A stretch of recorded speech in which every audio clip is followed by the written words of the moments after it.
ഇന്ന് ഞാൻ രാവിലെ ഉണ്ടാക്കിയത് നൂൽപുട്ടാണ് കേട്ടോ. കുറേ ദിവസമായി നൂൽപുട്ട് ഉണ്ടാക്കിയിട്ട്. അപ്പോൾ ഇന്ന് ഞാൻ നേരത്തെ ഫുഡാവണം 8:30 ആകുമ്പോഴേക്കും. അപ്പം ഞാൻ വേഗം നൂൽപുട്ട് ഉണ്ടാക്കിയിട്ടോ. ലേശം ട്യൂഷൻ കഴിഞ്ഞ് ഒരു വീട്ടിൽ ഞാനൊരു സ്ഥലത്തേക്ക് 9 മണിക്ക് പോകണം. അപ്പോൾ വേഗം ഉണ്ടാക്കിയോളാം പോകണം. അതിൻ്റെ പിന്നാലെ തന്നെ ഇപ്പുറത്ത് ഞാൻ ചായ വെച്ചു കേട്ടോ. പല നൂൽപുട്ടും ചായ. അതിൻ്റെ ഇടയിൽ ഞാൻ നൂൽപുട്ടിൻ്റെ മാവ് കുഴച്ച് വെച്ച് കഴിഞ്ഞതിന് ശേഷം ഞാൻ എന്ത് ചെയ്തതെന്ന് വെച്ച് കഴിഞ്ഞാൽ നൂൽപുട്ടിലേക്ക് ഒരു കറി വേണമല്ലോ. അപ്പോൾ അതിലേക്കുള്ള കറി ഞാൻ സെറ്റാക്കി വെച്ചിട്ടുണ്ടായിരുന്നു. വേറെ ഒന്നുമില്ല, ക്യാരറ്റ്, ഉരുളക്കിഴങ്ങ്, സവാള, മസാലയ്ക്ക് ഇട്ട് മക്രോണിക്ക് ഇട്ട് സെക്കൻഡ് പാൽ ഒഴിച്ച് ചെറിയ സ്റ്റൂ ഉണ്ടാക്കി വെച്ചിട്ടുണ്ടായിരുന്നു. സ്റ്റൂ കറി നല്ല രസമാണല്ലോ നൂൽപുട്ടിന്. അപ്പോൾ അത് ഉണ്ടാക്കിയിട്ടുണ്ടായിരുന്നു. അതിൻ്റെ ഇടയിൽ ഞാൻ അരി അടുപ്പിട്ട് അത് വെന്ത് കിട്ടിയിട്ടുണ്ട് കേട്ടോ.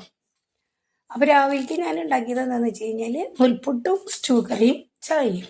ഓക്കെ, അങ്ങനെ ഞാനത് ലിജാന് കൊടുത്തു കഴിഞ്ഞതിന് ശേഷം ലിജാൻ്റെ ഫുഡ് കഴിഞ്ഞു കേട്ടോ. അത് അവന് കൊടുത്തു ഞാൻ. അത് കഴിഞ്ഞിട്ട് ഞാനും കഴിക്കട്ടെ എന്ന് പറഞ്ഞിട്ട് ഞാനും കഴിക്കാനിരുന്നു.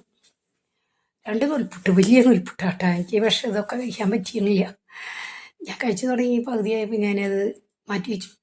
വിശപ്പ് പറ്റാന്ന് വെച്ചു. മണി 8:45 അപ്പോൾ രാവിലത്തെ ഞാൻ കഴിച്ച ഫുഡൊന്നും നിങ്ങൾക്ക് കാണിക്കാനായിട്ട് ഞാൻ ചെയ്തതാണ്. നിങ്ങളെല്ലാവരും എൻ്റെ വീഡിയോ കാണാൻ സബ്സ്ക്രൈബ് ചെയ്യാം. ഞാൻ ഇന്ന് നേരത്തെ എണീറ്റ് കുറേ പണികൾ പതുക്കെ ചെയ്യാമല്ലോ എന്ന് വിചാരിച്ചിട്ട്. നമ്മുടെ ശരീരത്തിന് ഒരു എനർജിയും കാര്യങ്ങളൊക്കെ ഉണ്ടാവാൻ നമ്മൾ നേരത്തെ തന്നെ എണീക്കണം അല്ലേ. അപ്പോൾ ഇന്നലെ ഇത്തിരി നേരത്തെ ഒന്നും ചെയ്യാതെയാണ് ഞാൻ കിടന്നിട്ടുണ്ടായിരുന്നത്. അപ്പോൾ ഞാൻ ഇന്നതൊക്കെ സെറ്റാക്കി. ഇന്നലത്തെ പണിയും കൂടി ഉണ്ടൊന്ന് ചെയ്യാനായിട്ട്. അപ്പോൾ എല്ലാവർക്കും ബൈ. എല്ലാവരും എൻ്റെ വീഡിയോ കാണാം. Okay, by.